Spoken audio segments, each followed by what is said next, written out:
investigatory powers under the Renters' Rights Act became law on the 27th December 2025. Their introduction coincided with the Christmas period, meaning much of the early commentary focused on headlines rather than detail. As we begin the new year, this video looks carefully at how these powers operate, the safeguards around them, and why they matter in practice.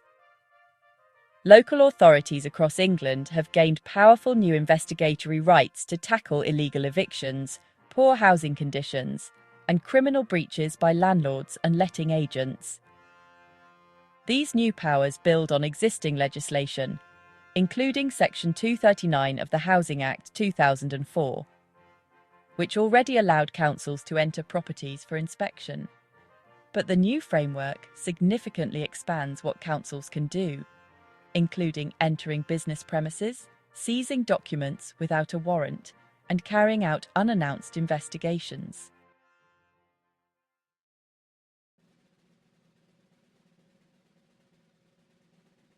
Under Section 239, councils already had the power to enter residential premises to assess housing conditions, investigate hazards, and check compliance with the housing health and safety rating system. This required 24 hours notice and was mainly for property inspections. However, these powers were limited, particularly when it came to tackling rogue letting agents, illegal evictions, and poor business practices.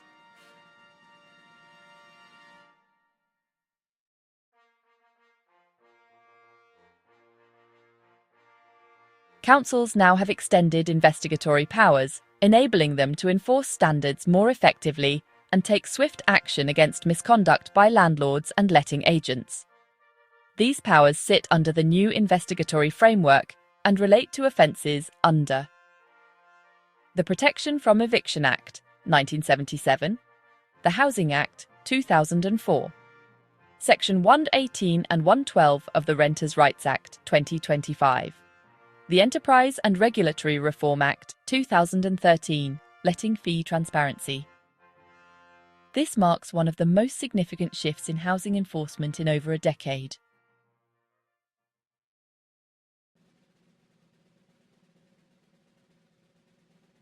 A major change is the introduction of enhanced powers of entry. Councils can now enter business premises, such as letting agency offices, conduct routine inspections with 24 hours notice, carry out unannounced visits where appropriate, seize documents and evidence without needing a warrant. This is a substantial expansion of their previous authority.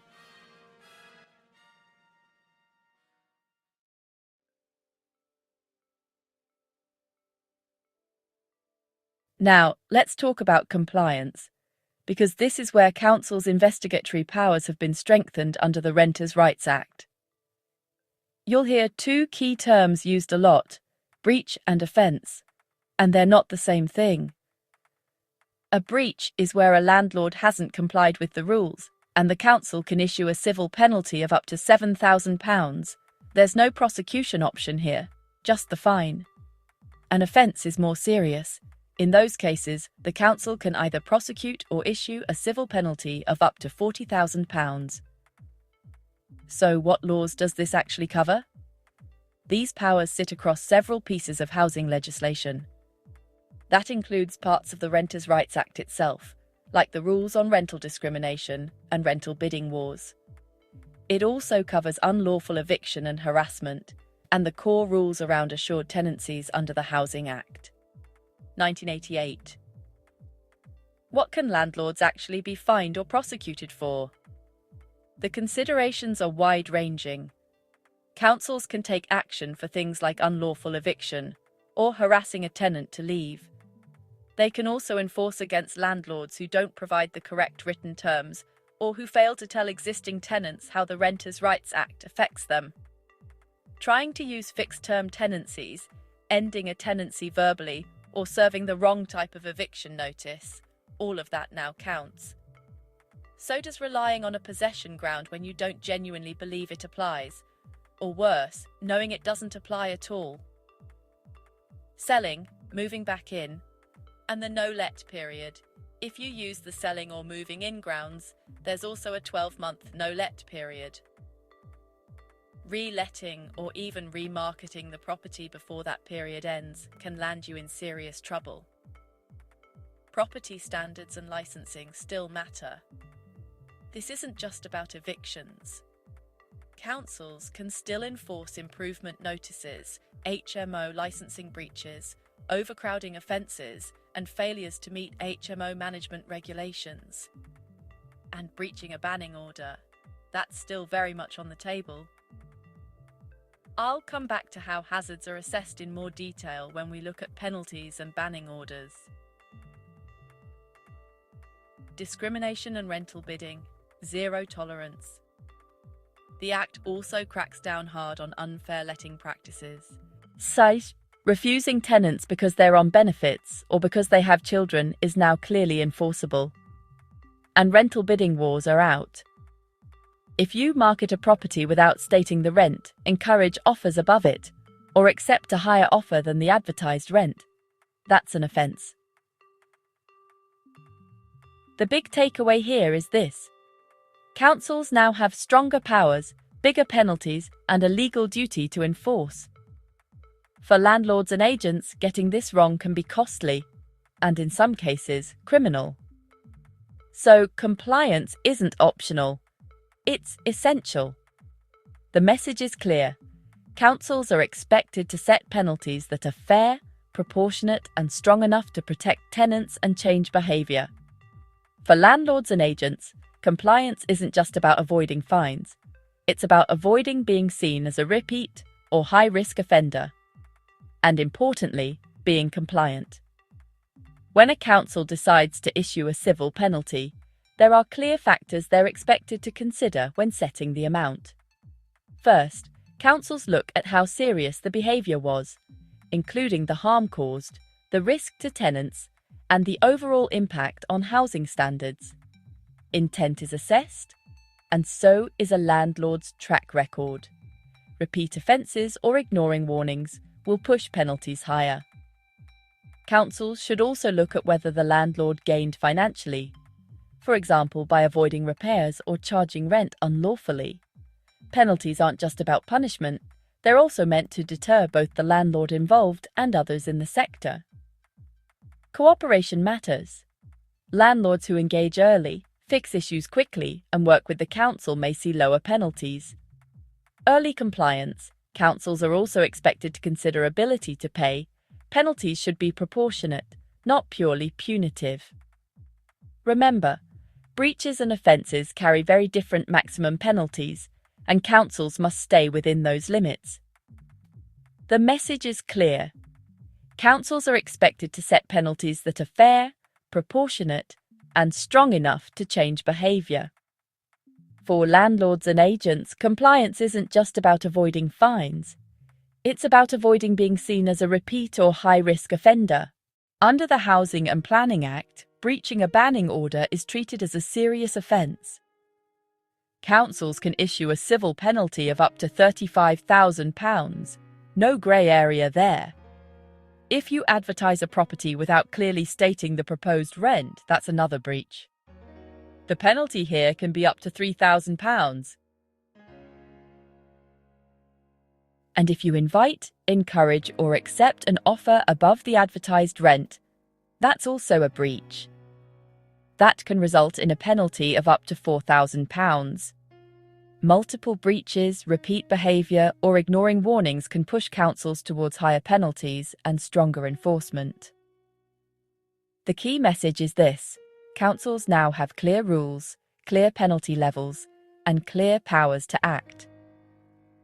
For landlords and agents, getting the basics right, adverts, rent setting, and fair treatment, is one of the easiest ways to stay compliant.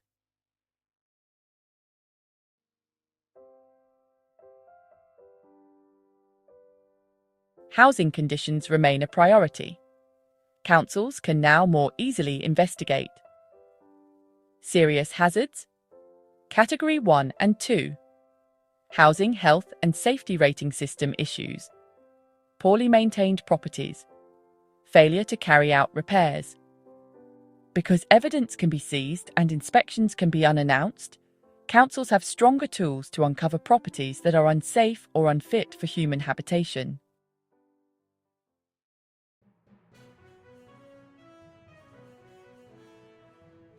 Under the Enterprise and Regulatory Reform Act, letting agents must publish their fees, membership details, and redress scheme information.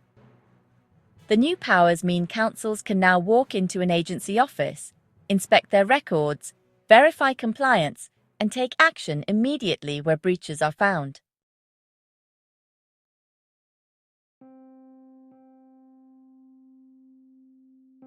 For landlords and letting agents, these changes mean greater scrutiny and the need for stronger internal systems. This includes ensuring all tenancy deposits are correctly protected, right-to-rent checks are up to date. HMOs have the correct licensing, selective, additional, or mandatory. Occupancy numbers are lawful and documented. Properties meet health and safety standards. Tenancy agreements and notices are accurate and compliant. Record keeping is organised and accessible. Councils may request this information at any time, in some cases without prior notice.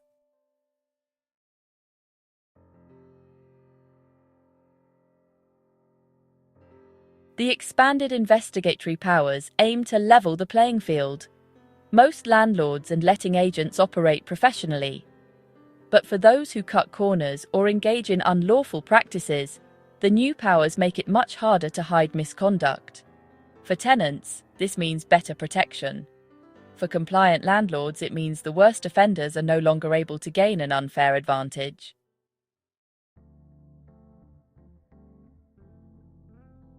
The new investigatory powers that came into force on the 27th of December represent a significant strengthening of the tools available to councils. Just to add some perspective, many of these enforcement tools aren't new. Local authorities have had powers under housing legislation for decades. What has changed is the expectation, the consistency of enforcement, and the policy context they now sit within. The private rented sector is increasingly being relied upon to help stabilise a housing system under strain, including pressures around homelessness and supply, even though it was never designed or funded to operate like social housing. That makes standards and enforcement important, but it also means collaboration, early engagement, and realism matter more than ever. They can now investigate more thoroughly, intervene earlier, and take decisive action where laws are broken. Whether you're a landlord, a letting agent, or a tenant, understanding these powers is essential as we move into a new era of accountability and transparency in the housing sector. Thank you for watching today's Tenancy Talk vlog.